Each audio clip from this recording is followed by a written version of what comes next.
I just got that notification. We're being recorded by the host, which is exciting. It feels like I'm talking about myself.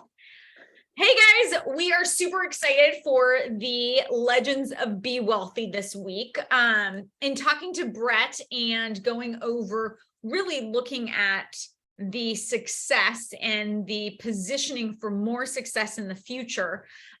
One of the members that Brett really wanted us to spend some time getting to know and highlighting was the one, the only Coby Socher. Woo! What's going on? How are you? Good. How are you? Doing really well. So I have the luxury of working a little bit closer in your business. So I know a whole lot about you, but the members and guests who may be watching this may not. So could you tell us a little bit about yourself, where you're from, what your current business looks like, how you got into the business? I know you have some raving fans of yours are on this call, so I'm sure you'll get a lot of whoop, whoop in the background. I am 31 years old. I am a father of a 2.5-year-old. I'm actually working for my home office today because, well, we had some fun getting called from school. That's your home office with that beautiful texture wall? Yes, this is my home. I have a wife. We've been together since we were 15 years old, and my business partner is my mom. So I really feel like I got it all. That's incredible. You have been with your wife, obviously not married the whole time, but with your wife longer than not in your life. That is true. Yeah. At this point, I don't know anyone at 31 who can say that. That's pretty impressive. That's awesome. We've had a cool ride. Yeah, that's super cool. So then your business partner is your mom. So tell us about, because you guys have a really cool, unique structure. How did you get into real estate to start? Was your mom already in the business? Yeah, so going to the backstory, I was 18. I took a year abroad.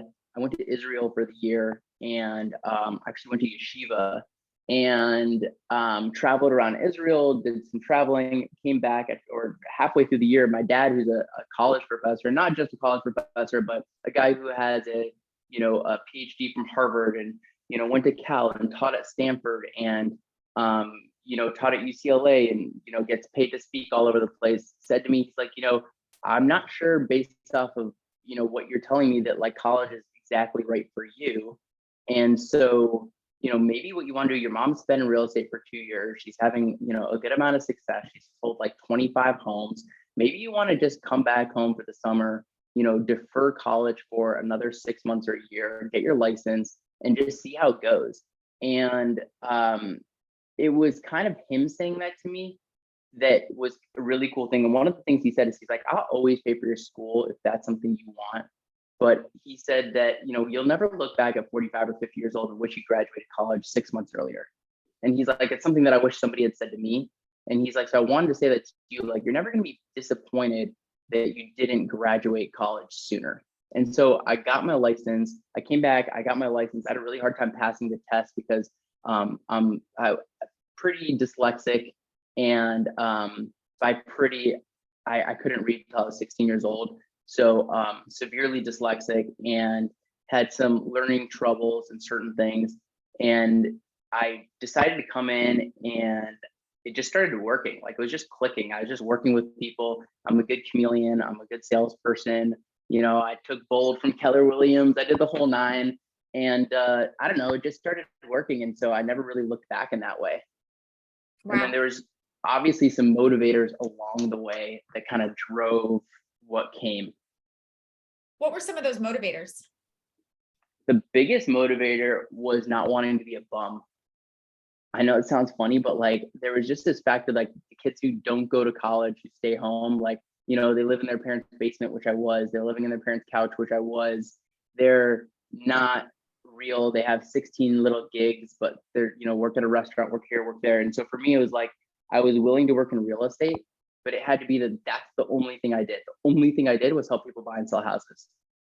And so it was kind of staying in my lane right then when I was 18 and staying hyper focused on that so that I had one thing that I was known for, not just like Coby didn't go to college and is just a hustler. Yeah. Coby can play your play acoustic guitar at your event and then also can help you buy or sell a home. Yeah, I didn't want to serve somebody dinner and then try to sell my house. Like that just wasn't me.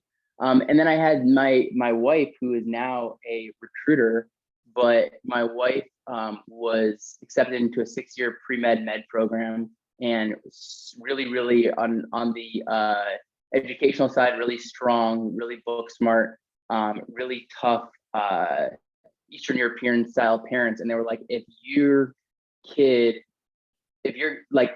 a kid, like if you don't have a husband who goes to college, like it has a degree, like we're not allowed you to marry him. And so I told her, I was like, that sounds like a money thing and sounds like a challenge. I bet you if I make enough money, I bet you they'll let me marry you. And so about 3-4 years later, when I sat down and asked for my wife, when my wife's dad for Sharon's hand, I actually brought 2 years of W-2 statements. And he was blushing and embarrassed because at that point he's happy with me to marry his daughter. But Sure. I was like, nope, we're going to sit here and I'm going to show you not only my W-2s and my income, but I'm going to show you that I understand how to read this thing. And that to me was like a big defining moment in my career, because it was like something that I wanted to prove to myself and to him that like I really could sustain a family. That's incredible. I think there's something really interesting, and I'm jumping ahead just a tiny bit because I do know your relationship with your mom and what that looks like. I think what is so interesting is your dad is literally the poster child for academia. Published, I mean, unbelievable career that he has had in that world. And you're incredibly intelligent, and for him not to just demand and push you into that world or say this is the prerequisite and then you can do whatever you want. This is going to sound crazy, and I certainly don't mean anything by this. I feel like your dad really put aside his ego in that. Yeah, for sure. Explaining to his friends, hey, my kid decided my kid's super freaking smart.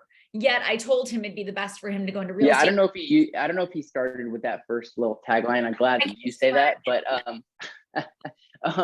yeah, no, I definitely agree with that. And I think as parents, like now, I have a kid and I'm trying to figure out how to be a parent. And I think that's a big factor of like, that's one of my biggest focuses. Like, how do I be a good dad? How do I make sure I don't have a spoiled kid? Because I grew up like, growing up, we were 5 kids in a 2-bedroom apartment with nothing. And so it was like, we're happy and poor and we're going to have money later and we're going somewhere. That was like the mindset we had as kids. So we had a pretty cool mindset growing up, but we didn't have the riches or the money or the stuff. And so it was really cool. Later in life, I read this book called Strengths Finders, which is a really cool book. And then it comes along with one of those personality assessments. And the focus of the book is something that I really live by and breathe for a lot of myself. And I would suggest for people who have kids that are having trouble in school, even maybe, is it's focused. The idea is that you're really good at certain things, but you're also really not good at certain things. And what most people go to do is they push that kid to, they're not good at math, they're not good at reading. Okay, we're going to put you in a math course. We're going to put you in mathnasium. We're going to put you in a reading thing. We're going to give you a psychologist. We're going to give you a this. You're going to be in extracurriculars in the school. And that works for some kids that are maybe just like, it can work for some kids. For me, that wouldn't have worked, right? And so it's the focus that like, instead of that, let's figure out what you're really good at and let's make the kid feel like a winner, right? And so even today, like I wake like, and it's like a mindset, right? Like I have built my own brain knowing that I have all these things pulling me down, but I'm a winner.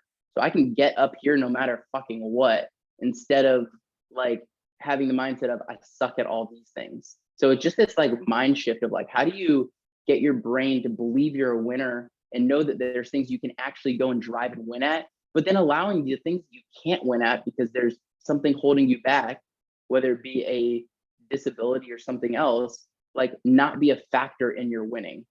And so I still use that. That's a tactic that I use every day.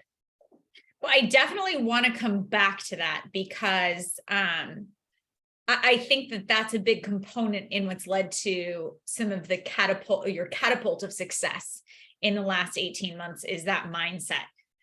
Before we dive into that, I want to stay in a chronological order of So your dad says, hey, go into real estate. You start on the hustle. And now, how old are you when you're getting engaged and asking for your wife's hand? I was 24. So you're 24. And that's a few years before I met you, I believe. And so now you're hustling, right? You're hand to mouth, lead generating, helping people buy and sell homes. Are you and your mom partners at that point? What does that look like?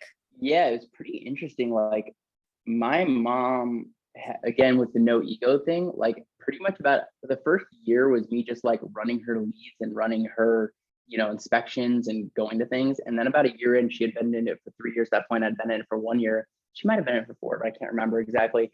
She actually came to me. This is the great thing about working from home. I see now my landscaper decided to show up today, which is Thursday, even though he typically comes Fridays. Yep. Anyways, so my mom, actually said to me at the time, she's like, we're both driving in a ton of business. Like at this point, you're hustling, like, let's kind of just partner up on this and let's do this. Like we chose to do it together. So at the beginning, the deal was like, it was kind of like the best world. It was like every paycheck that came in, we took 20% off for expenses and we just paid ourselves the rest. And that was the life. Like for a minute, when you're a hustler and you're just got, all it is was two people selling houses like freaking crazy. Both of us have a ton of energy. Neither of us like to sleep. Both of us had the same mindset, like, let's just go make a ton of money. And so I'm just calling FSBOs and expireds. My mom's working her sphere. And we're just doing everything we possibly can. We were each selling, I don't know, 50, 60 homes ourselves. There was years where we each sold close to 70, and which killed us, by the way. And then, it turned out that 20% for expenses wasn't enough. Because then we were like, okay, we need an admin. So we went and got an admin. And so we really built the team. I still believe today, like when we built our first team of like our residential real estate team, it was really a team for us, right? So we built a platform. And that's what I think a lot of people that are building teams today are missing. We built this platform that worked for Coby and worked for Shoshana, right? So it was like, we needed it to be, because both of us weren't good at paperwork, neither of us were good at like the administrative side of the business. We needed it to be that like I could walk in with my listing agreement, hand it to somebody, and they would get the home on the market, right? And so we built all these systems at the beginning around us. Then once we had these systems going, the natural thing to do was, well, why can't other people use the systems we are already using? There's too many leads for us. There's too much this, there's too much that. Like, may as well bring salespeople on to allow them to use the systems that already work for us. So we had already tested them, tried them, did them, like had success in them, and then started bringing people on. So what year, so if you fast forward to, let's call it 2018, 2019, what did your world look like about then? Yeah, so 2018, 2017, 2018, 2019 probably looked somewhat similar. We had a team that fluctuated between probably between 4 and 6 agents, real estate agents. We're selling probably close to 150 homes total. Which is at that time, price point wise, probably like a 30-ish million, $35 million in sales. And then I was flipping by myself on the side. So my mom and I weren't partnered in that. My wife and I, Sharon were like, Sharon was working, I was working. We're like, let's just go do a flip on the side. I bought a rental here and there, but it was never like focused. And then where I feel like you're leading me to is kind of when I called you. Am I right? Well, there were 2 conversations when I think about, we've been friends for 5, maybe 6 years now. And there's Let's 2. be very clear, paid friends always. I've always paid to be friends with you guys. It's a unilateral pay. It's the investment has worked out greatly. Well, I also consider us friends. Yeah, I'm just teasing. As long as the payment keeps coming. No, I'm just kidding. We had a conversation on the back of a boat in Charleston after a coaching event, and you said something along the lines, and it was one of 2 awesome conversations, but you said, I have to figure out how to stop just hustling for the rest of my life. Yeah. I was starting to get this anxiety around that of just like being a hustler. and I'm great at hustling. Like I have, I don't have that many down moments. I don't have that many times where I wake up and I'm not in the mood, to do this thing. Yeah. And so I could do it. The issue was that when Sharon and I got married and we moved in together, and it worked for a little while we're both on this, like, let's just drive at our jobs world. But then at some point, Sharon was like, so you work every night, don't you? And I was like, no, not every night. What do you mean? And she's like, well, every night you're on your phone, your computer. I'm like, well, yeah, if you consider that work, then I guess I work every night. And then it was like, I was working every weekend. And that was just, it wasn't a sustainable lifestyle. The real issue, though, is that everything was on me. So I kept thinking, like, everything is on my shoulders. So that concept of, like, if I go out of town, what's now? If I want to take off some time to travel, if I want to take off some time for anything, like, nothing can happen, because if Coby doesn't sell, Coby doesn't eat. And I also like really nice shit. I grew up without a lot of money. And so I always just wanted the fancy stuff. I wanted, the shiny objects, whether it be the house, the watch, the car. And I've slowed down a little bit on that, some of that stuff, because, my mindset have shifted. But, like, it really got to this point where I'm like, this is just unsustainable long term, especially if I want to be a dad. Yeah. And then the second conversation, can I bring us towards that? Is the second conversation is, you and Sharon and I are pregnant at this point. And it's kind of COVID-y times, early 2020, very early, maybe late 2019, early 2020. It was just after COVID hit, because I remember I was working from home, which I never did then. So it was just after COVID hit. And I got this bee in my bonnet that I just should go buy 100 rentals. Sorry, is that not a term that you guys use? No, it's definitely a term. It's just a term from the 1910s, but it's a term nonetheless. Hey, I live in Ohio. It's kind of like 1910 out here. So I get this idea that I'm going to go buy 100 rentals. And the only way for me to get out of my current lifestyle is if I go buy 100 rentals. Each rental makes me $500 a pop in netly month rent. It makes me, let's just call it a, $500,000 a year, give or take. And that's my only option to be able to breathe and live life. And I called you and you're like, that sounds like hell. You're going to crash and burn. And I called you because I said, well, that's one way to do it. That's going to be very different. And the reason why I called you was because I actually went to my wife and my mom, who were like kind of my two, the two women in my life that are the most intense and the most real. And we'll just say it as it is. And I said to them both, I was like, look, like, I don't want to be the dad that's on the sidelines on his phone, let alone the dad that can't show up. And I won't even be the dad on the sidelines on the phone. I actually just won't be the dad that isn't there at all, based off where my current life is, what my current business looks like. And I was like, I need to do something different than I've always done. And even though it's worked, and I think that was the biggest thing I had to get over, is because you have to understand, like, what I was doing worked. I made a lot of money. I started off making like 80, 90, then 120 grand when I'm 19, 20 years old, right? Then I'm making 2 and 3, 4. Like, I figured out how to make a lot of money as an income side. And I would want to say like a lot of money, not a lot of wealth, right? Like salary wise versus what other people in Cleveland, Ohio were doing at my age, it was a lot of income. And so I realized that, like, I had to change. So even though what I was doing was technically working in somebody's standards, and that was the hard thing I had to get over, because I was getting awards and accolades. I was winning, Crane's Businessman 20, top 20 under 30, and I'm winning Keller Williams awards right and left, and I'm winning, the Jewish Cleveland this and that, and so I'm getting all these accolades, awards. People are patting me on my back, telling me what I'm doing is right, but they don't see the reality of what's in my bank account, which was very little. They only see the outer sides of it, and they don't see that what I'm doing is only sustained by a 60 to 80 hour work week where I had to hustle my ass off. And I think that that's common. Unfortunately, I think it's more common than we realize. And And it I felt think good. that's why it's difficult to make that change. I think that's Yeah. what. And for whatever reason, I realized I would talk to my mom and my wife, and I was like, I told them, I was like, I kind of sent them this long email, and I was like, I need to go out there and seek what I think of as the smartest person I know, but not just that.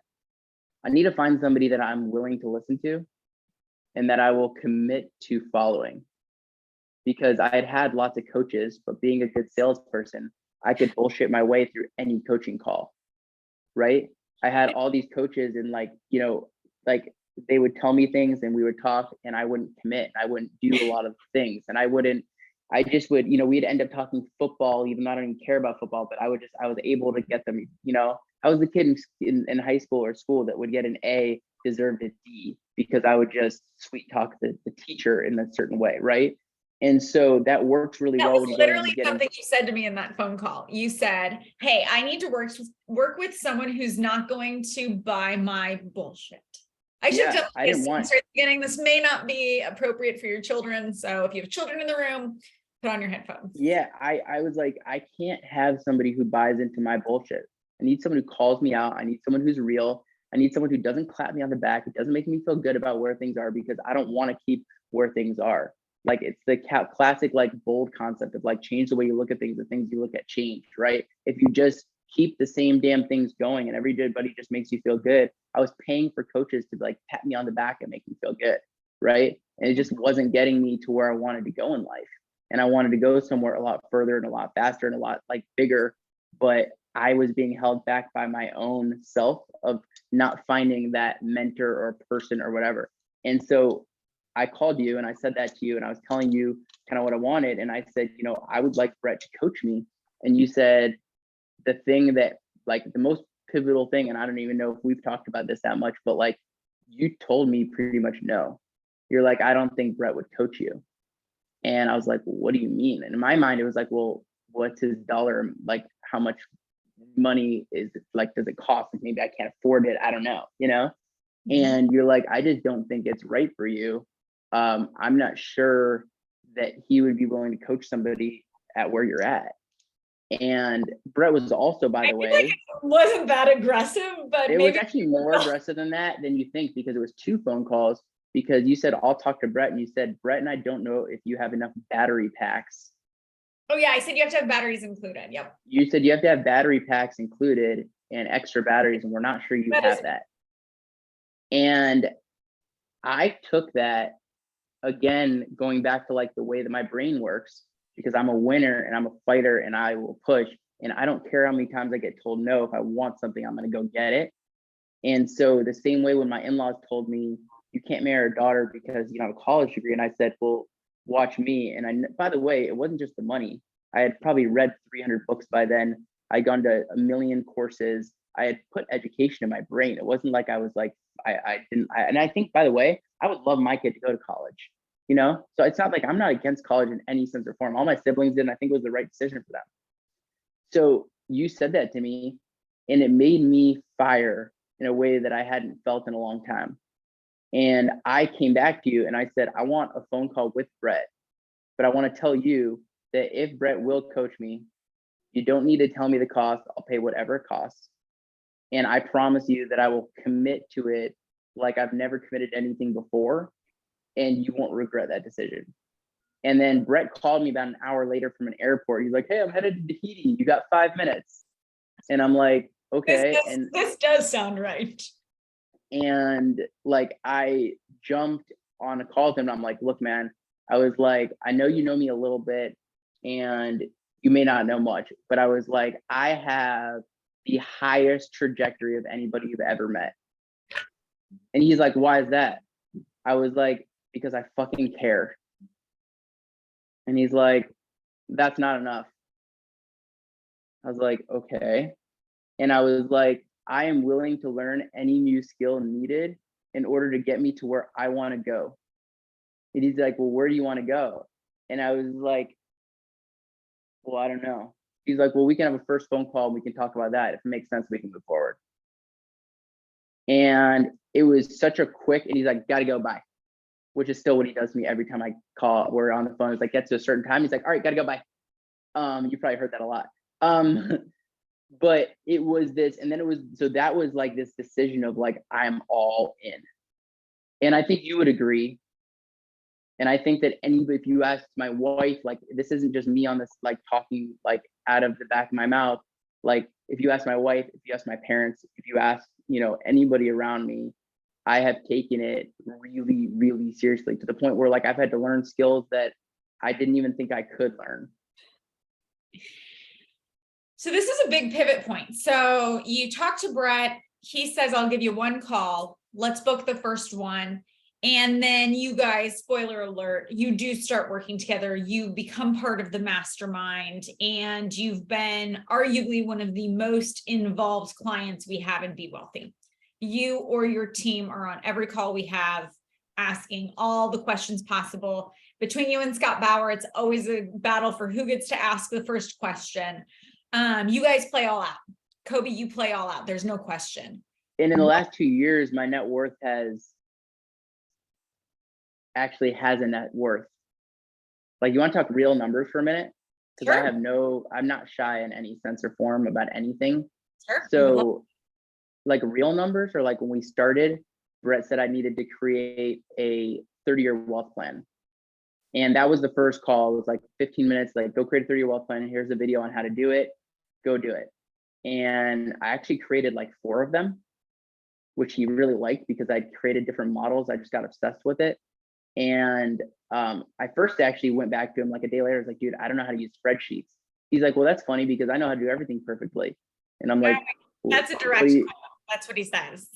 Yeah. And I'm like, what does that mean? I don't know how to do this. He's like, good news, I know how to do everything because I'm perfect. Obviously, I'm not. Go figure it out. And so he told me to go figure it out. So I took a course on, different Google course on how to use, Google Docs. But I created my net worth sheet, which was a goal to be worth $250 million in 30 years. Why $250 million is actually $350 million. But part of my net worth goal was knowing that I have a partner, which is my mom in the business, and also wanting my parents, whatever, on top of whatever my mom's goal was, right? I wanted my parents to have a net worth after those 30 years of $100 million. So it was creating a legacy, not just for the people like my direct family, which is me, Sharon, Ronnie, my whatever my family looks like in that tree, but it was going a level above that and creating a tree for everybody else. And that was a big pivotal moment in my life because I realized what I actually wanted.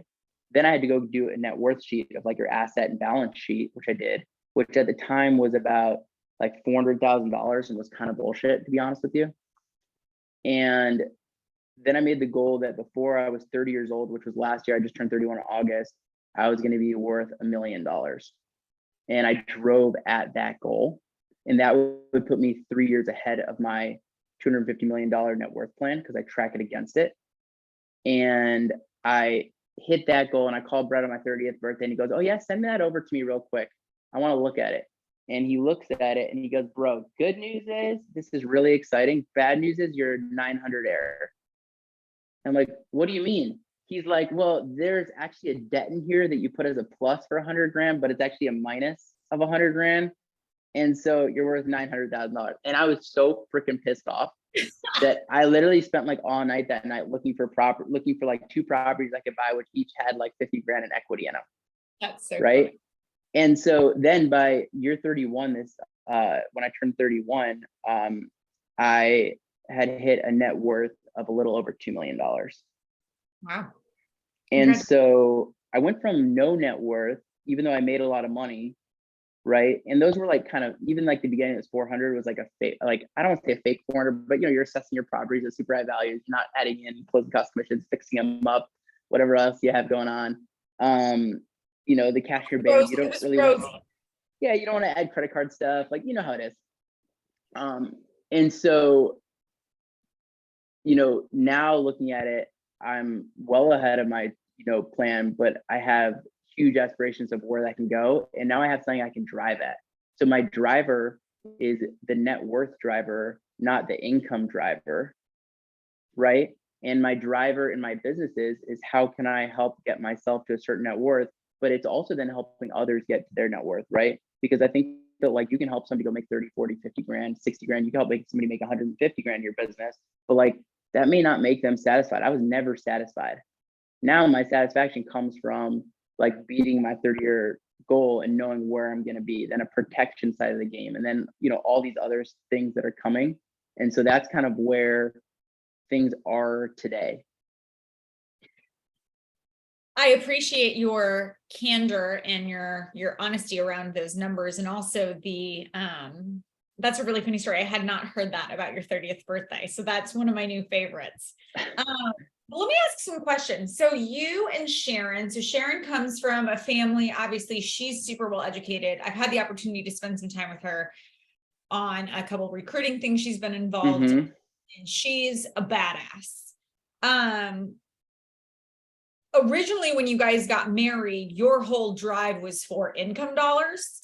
And then you took a pretty sharp pivot, which can at times diminish income dollars while increasing wealth dollars, right? How did you and her sync up in this? What are your habits or your structures around that look like at home? And then I want to talk about what is your relationship? How does that work at work? Yeah, so it's really interesting because everybody's like, how is it working with your mom? And I feel like they're hoping that I say like, oh, it sucks, or like, oh, it's like so tough. And in my response is like, well, my mom's a badass. Your mom may not be. Yeah, that's a good one. And so same thing with my wife. It's like, I feel like a lot of people don't realize they get to pick their spouse, right? And so like people complain about their spouses, and I'll sit in a room and I hear people complain about their wives or their spouses or whatever. And I'm like, you got to pick that person. Like your parents, you don't get to pick. I got lucky with that. But your spouse, you get to pick. So like, Sharon and I have been aligned since we were, really young, but we also, neither of us came from anything. So everything we had was something new, right? And everything we were building was something bigger. And one of the things though, that I think was the most important thing that I've done over the years, and I think Sharon would say the same, is I brought her along for the ride. So if I went to a class that was massively impactful, I would then sit down and like read her my notes. If I have a coaching call today with Brett that's like really impactful, I record every single coaching call. I'll sit down and I'll be like, hey, I want you to listen to these like 15 minutes of this coaching call, right? And she's learning something and she's telling me about what she's learning. So we grew together instead of growing apart. And then we've had the honest conversations. We look at our net worth sheet. We've had the honest conversations like, maybe we can't buy this or spend that based off of where our goals are and what we want to have in the future. And so that's something that we've kind of worked on together. And I think a lot of it just comes down to the communication side of it. And it's not all rainbows and butterflies, right? Like that being said, I think that we've done a really good job when it comes to the work stuff. So fast forward on that, like Sharon, after working in the largest like recruiting talent agency in the country, Robert Half, and being like a high up manager there, she was putting in 50, 60, 70 hours a week. Sharon was staffing at one point herself about 1,100 people a month, which doesn't sound like a lot, but Sharon's goals when she was sitting in her office, she had to set 25 interviews a day. So just think about how many people you have to talk to set 25 interviews a day. And I'm out there trying to like, literally like, maybe I can have one FSBO appointment a day, right? And so it's just like, for her, it's kind of funny almost. And then she went and worked for a nonprofit, then we had a kid. And then, our income allowed it to be that she could take off, about a year and really spend it with Ronnie, with the intention that maybe she would come and recruit for our team as that went on. We got really lucky with the fact that you guys kind of built out a recruiting plan and platform. Sharon took those classes, she jumped in. Now she's working about 20, 30 hours a week, really probably 30, 35 now I think about it, in the recruiting side. And she's having a ton of success. A lot of it coming from the stuff that she learned in the past and the actual tactics that you guys taught in that course, that was really, really impactful. Yeah, she, her hustle behind it, because I guess when you go from 1,100 people to place versus, hey, if we can get 4 or 5 new recruits in here, that'd be incredible. Her effort metrics behind it and the horsepower behind it, and it being her dedicated position, I think is really, really smart. Well, also, I think that it comes from a place like a lot of people, they have like an agent who's not doing that well on their team, and they go, well, let's let this person recruit. Or let me turn this person into an EA because they're not very good at sales. Or let me turn this person into this. And then we're like bummed out that somebody who didn't succeed in another role didn't succeed in the role they're in. And it's like, huh. And so I think about that in a lot of ways, because like, if you look at who you coach personally, like my executive assistant, Katie Getz, who may or may not be on this call, you know, is a powerhouse. And I'm not just saying that to pump her up. I'm saying that because it's the reality. But it wasn't that she was like a mediocre sales agent in my team that I said, oh, you'd be really good at running the business, right? It's that she came from a successful background in running a really big, you know, division inside of a college, actually, like college sports. And then we brought her into this. And so she was able to succeed at a high level here. So same thing with my wife. Like, if you think about that for a second. So for Sharon having a lot of success in recruiting, she had come from a successful recruiting background. To be able to do this successfully, she had to use new models and systems, though. I think that lesson is one that I probably talk to somebody about every single week. And it's, let's not make a decision on the most impactful parts of our organization based upon default. Like, just because they sucked here, let's move them into this role and maybe they'll win. It's like, they have to have a track record of success to earn more opportunity. For sure. It's not because you have a track record of failure will provide safety or security. Yeah. In my house, I have a little sticker, and it was just something I like wrote on with a Sharpie and stuck on the thing. And it just says winners win. But it's like, when you're winning, you can continue to win. And when you're like, if you're losing at something, then it's hard to, especially if you're going to hire that person, like it's really hard to want to help somebody win who's not winning currently. Yeah. Or at least that the effort metrics is the win, right? That they're showing the effort of the win. And maybe there's a conversion issue. And so then it's, let's spend the time with them. But the effort metric of a win is really, I mean, Brett and I talk about this all the time. We can train skill. We cannot train will. So as long as you have the will and as long as you have the drive, but I could talk about that for hours. So let's pivot for just a second. Let's talk about, so you decide you're going to start working with Brett, your structural organization at the time. You have a couple investments that you're working on, but you also have the retail side of the business. What started to happen? And then walk us through 18 months, 2 years later, what does it look like today? Yeah, Brett told me to have a really good company, you're going to need a lot of people. And he's like, you can't be your only good person. And your mom can't be the number 2 or number 1 only good person. And because he used to have this conversation with me all the time, like, Caitlin, if we're going to build this, there have to be, we're going to need more than 2 people. Like, right. Tesla, and so, has 2 people work for them.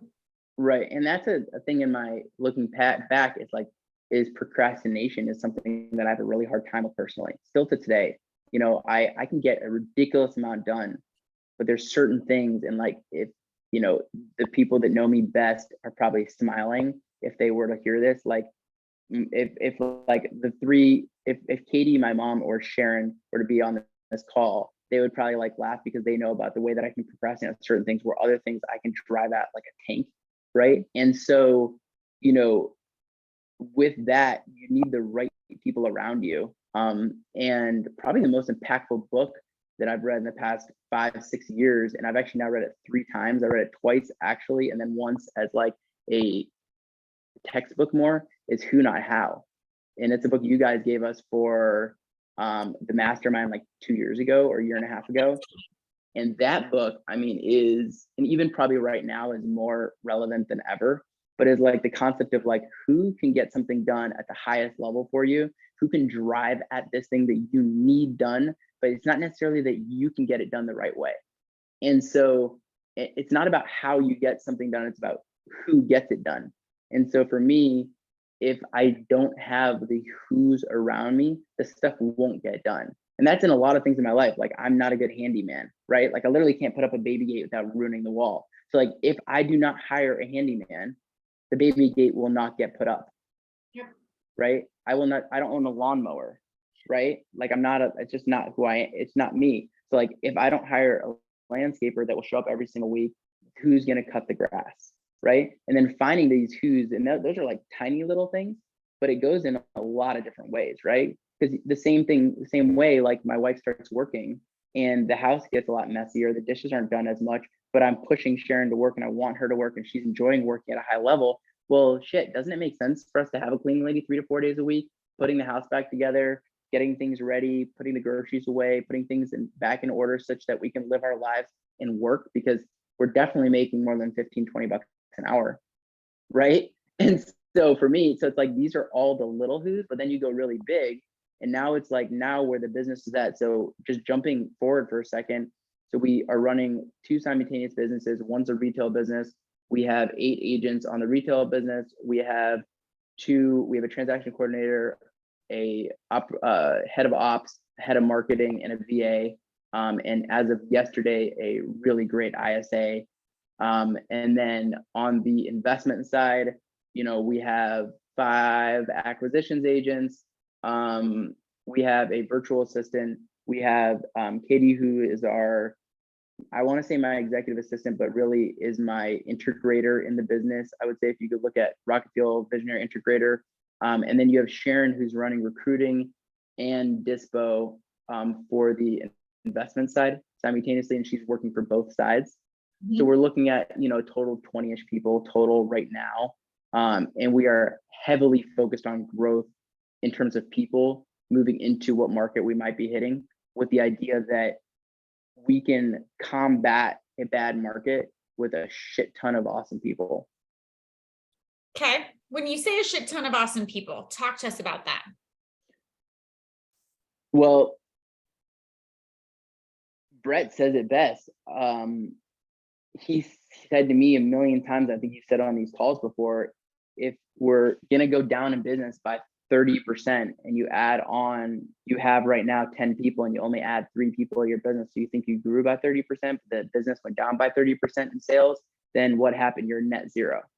So you have to bring on, if your business is going to go down by 30% this year, and that's your anticipation, you have to bring on a minimum of 3 people just to stay afloat at the same numbers you're doing before. Yep. If you're going to double, you have to plan that your business is going to go down by 30% and then add enough personnel. And then there's other things obviously that need to be added other than just salespeople in order to grow inside of a downturn. Yep. And so I'm kind of excited by it. I don't know. It's funny, I was talking to another client of ours just before I jumped on this call, and it was the same conversation I had with her. It was, we have to cut expenses. If you look at your income in your top 2 months of 2022 and your bottom 2022, annualize them, divide them by each other, that's the amount you have to cut expenses. But that also does not make up for the difference in the effort metrics by a number of people. So it's cut expenses and then accelerate the recruiting end for sure. Yeah. And it's tough because everybody's like, cut expenses, store cash.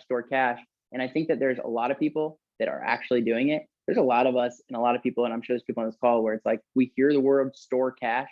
We're like, how much? Like, we need 20 grand? Is it 50 grand? Is it $2 million? Like, what are we supposed to actually do? One tactic that I'll just throw out there, like for anybody who hasn't done this, and you may teach this or have done this before, but like, if you literally just go onto your bank and you just click make new online, you can make new routing and checking numbers and order new checks, but it changes all your routing and checking numbers. And then you go to your credit, you're like, let's say you have 3 or 4 credit cards and that are your business credit cards, and you just say like lost card. Yeah. It creates new credit cards. What it does is every single thing that's a recurring bill or every single thing that you're paying, everybody starts hitting you up going like, hey, you didn't pay. Hey, you didn't pay. Hey, you didn't pay. Are you going to pay for this? And you start figuring out like, what do I actually need? Because there's all these expenses that like, especially you start getting at scale where like, I don't know. I mean, we spent $900,000 last year at Home Depot, right? Like, what would it look like if we saved 30% of that? How could we save 30%? Maybe they just need, are they buying too many outlets? Are they buying too many switches? Are they buying too many, like, I mean, we started looking and it's like, if you go buy Cheetos and Red Bull, every time one of these guys goes to Home Depot, that's like $8. You add that times like a bajillion, and all of a sudden it's like, how much did we just spend on Red Bull and Cheetos? And it sounds like a joke, but I'm serious. We spent like $3,100 on Red Bulls and Cheetos last year. but we started really looking at it and like getting on top of it. So Coby, you've had a pretty incredible year. You hired, it was just you on the acquisition side. May or June of last year, you hired Katie, right? Yeah, she's been here for about a year and a half now. So she's 16, maybe 18 months in. You grew from it just being you to now having 5 additional acquisition agents. Katie has some support in a VA currently. Sharon's helping on the recruiting and dispo side. What do you think your production from this year, where do you think it'll land? Like dollars wise or units wise? Yes, both. So on the retail side, I can just throw out real quick. On the retail side, we'll do about $55-60 million in volume, and which is less than we wanted, but you know, we are now in a growth mindset in terms of recruiting. On the investment side, we will have netted about $750,000 and added $1.75 million to our like equity side of the business. And that's with taking each price out of fair market value and lopping off 20%, just to be clear. That's pretty spectacular. And I'd call it a 12 to 16 month window. That's this year so far. This year. But yeah. I'm talking about in 2022, that's not adding up to anything other than what's so far in 2022 and what we'll close out at. Spectacular. You and Katie, I know, started working on your business plan for next year. You put a lot of thought and effort into it. You have spent a lot of time driving that conversation and casting that vision for next year. So going into what is a transitionary market, what's the plan? What do you see? What do things look like for you and your mom and Sharon and the rest of the organization? Yeah. So one of the things I'll just throw out there is like, as like the quote unquote CEO of the business, a lot of times we delegate a lot of things. And one of the things that I always think about is like, you can't delegate results always. And you can't always delegate vision. Mm-hmm. And so a lot of times I get caught up in trying to delegate everything. So I go too much to the who. And there's some things I got to realize that I am the who. And that's why I get paid the big bucks, is to be the who and to sit in a certain seat. And sometimes that seat is playing the dual role of being in the business and on the business. And sometimes that role is being on the business. And so for that, I'd actually sit down with myself for a good long time. Like I book time, go out off, site and look at like certain numbers. And then I brought Katie in, and Katie and I sat down and we're like, what did we do last year in each place of our business? Then I wanted to figure out what was the easiest money made, because a lot of times we drive at like, what's the hardest money made, but like, what was the easiest money made? Well, the easiest money made were the like double close deals that like technically in Ohio, you're not really supposed to wholesale. So we just double close everything, right? But like, let's just quote unquote double like wholesale, for like the wholesale, like those were the easiest. It's like, well, would it be a lot harder to do another 20 flips, even if they're making 55 to 60 grand a pop? Or to be a lot easier to go do 100 more wholesale deals? And we realized that like we could do literally 10 more wholesale deals a month with the same amount of effort, which by the way, is almost no cash out of pocket. The effort is 90% on our acquisitions people, creates opportunity for them. Whereas the same amount of effort, we could maybe do 1 flip per month more. Yeah. So just think about that for a second. And it would make, and if your average deal is only, let's say 10 grand wholesale, which like is not even, that's like really conservative numbers on those kind of deals, then like, if we could do 10 more of them versus 1, our average flip is making 55 grand. That means we're going to make like 60% more money per month. That's easier. So like looking at that into next year, well, if that's the case, we need to do 100 more deals. If your average person is doing 15 deals a year, or 18 deals a year, but a newer person, I feel like a newer person is really 15, then it's just a number of how many people we need to bring in. 100%. I do agree with you that it's a recruiting game. And I think we're going to have a unique opportunity in the coming year of people who normally would have either been on our team or potentially looked at it and said, why would I give up X% of my income to Coby or to Sharon or to your mom? And I think they're going to say instead, that value proposition so strong, I'm scared to be out on my own. I would rather someone show me the systems, the models that lead to the success. So I think our strength and standards will actually become well, before it was your strength and standards, I'm out of here. I'll go be on my own. I'm not going to come in and dial every day and then give up half of my money to Coby. Right. I'll also just say one last thing though, is that it's really easy and fun to talk at a high level. Like you're sitting like, oh, I'm this big businessman just talking about people. The reality is though, the reason why the people I have are so successful is because I am working so freaking hard day in and day out to create opportunity for them, train them, teach them, help them, hold their hand through bad situations, negotiate things that they can't figure out, be there every single morning for a morning meeting, read books with them. Like I am drilling so hard at helping them and getting them where they need to be in life that it's equaling massive success and income for us on the business owner side. But what I realized from like over time is, which is really frustrating because I want to just hire them and like look the other way and go hide in my office, is that you can't. There has to be somebody whose full job is making sure that your acquisitions and salespeople are successful and are doing what they're supposed to be doing every single day of the week. Otherwise, it's like, oh, I brought 8 people on, but like only 2 stuck, and I'm not sure why no one's successful.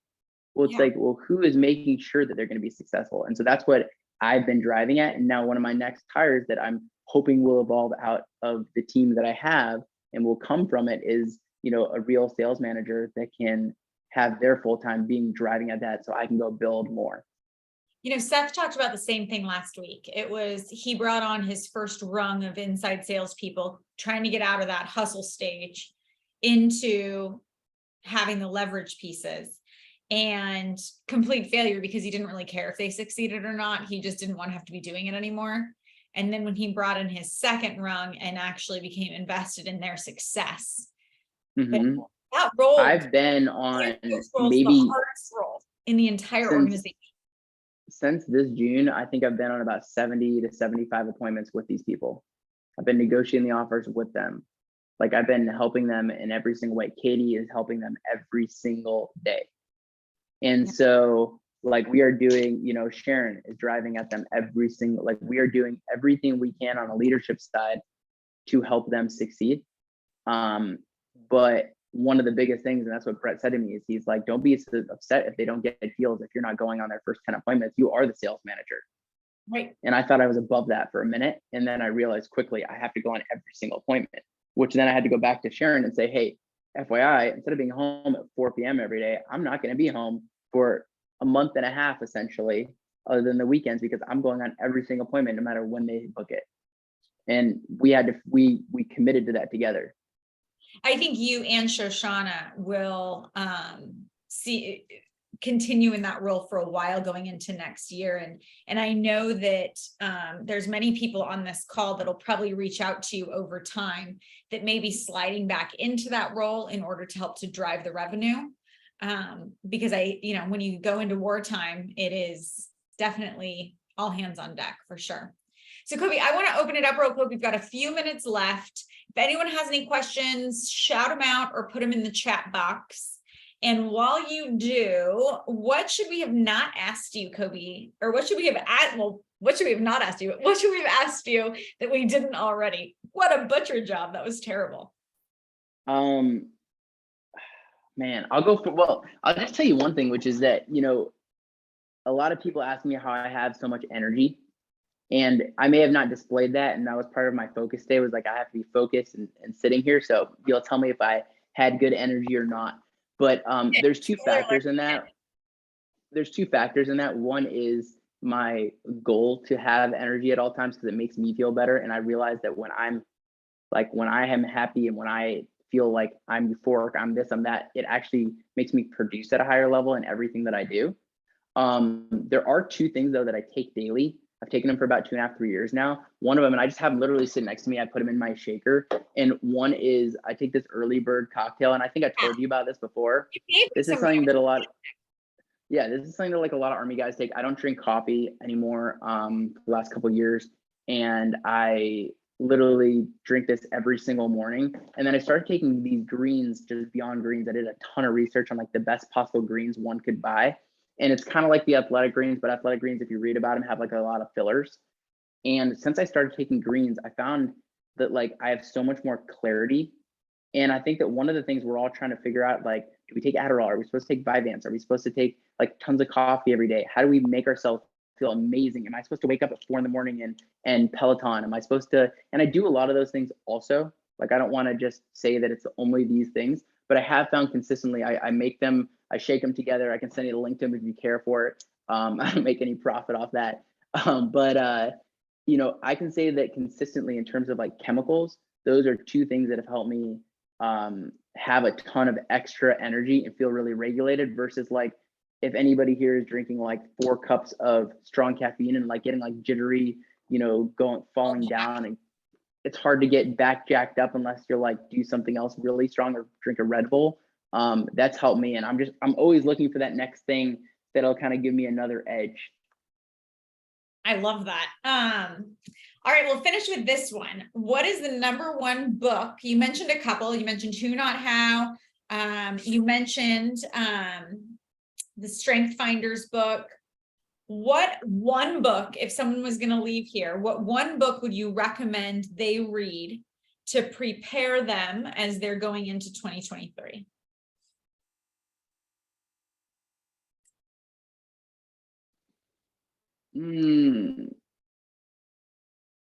Potentially The Fast Lane Millionaire. Great one. My favorite book, right? My 2 favorite books of all time are The Power of Moments and Who Not How. The Power of Moments really changed the way that my wife and I lived and think. But in Who Not How has helped our business tremendously. The Fast Lane Millionaire is really interesting because the concept is how to not spend, it's like be really careful up front such that you can have this like crazy runway to like fly up.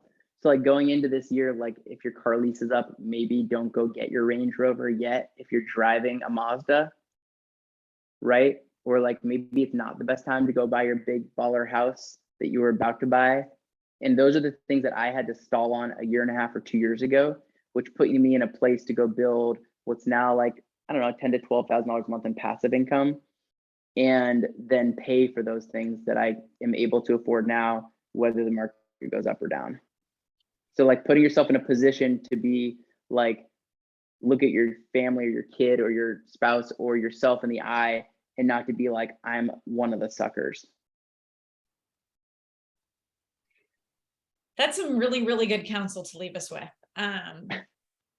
Some really good counsel. So I really appreciate it, Coby. As always, your energy is fantastic for the. Thank you. You are one of the more generous people that I've ever met, as far as not just in the actions that you do, but in the way that you share and the way that you pour into conversations and work to help people learn from you and learn from some of your challenges and help to lift up everyone around you. So if it's the opposite salesman approach, right? It's like, because we're salespeople, it's like when it's actually me being me, not trying to sell anything. It's like, if I'm not authentic, then I'm just always a salesperson. So it just feels like I'm always a fraud, right? And so I'm like, one of my goals is not to feel like a fraud as a salesperson, is to feel like a real person, which is why I'm like, if I can't share my numbers and tell people where I'm actually at, then like, what can I do? Most people, I can't tell you how many people I thought were these big deals over the years, and they just have a good mouth. Yep. They just really know how to speak. Yep. Well, there's many, many authentic people that we have had the opportunity to learn from, just like you, Coby, and we're so grateful to have you in our group. And if you guys have not met Coby yet, spend some time with him in a couple weeks at the mastermind. He's one of my favorite people that we have the opportunity to be with. So Coby, I can't thank you enough. Cool. Thank you. Questions, feel free to reach out to us. We'll be happy to pass on your information to Coby, and everyone go crush it and have a great rest of your week. Thank you. Thanks again, Coby. Bye. Bye.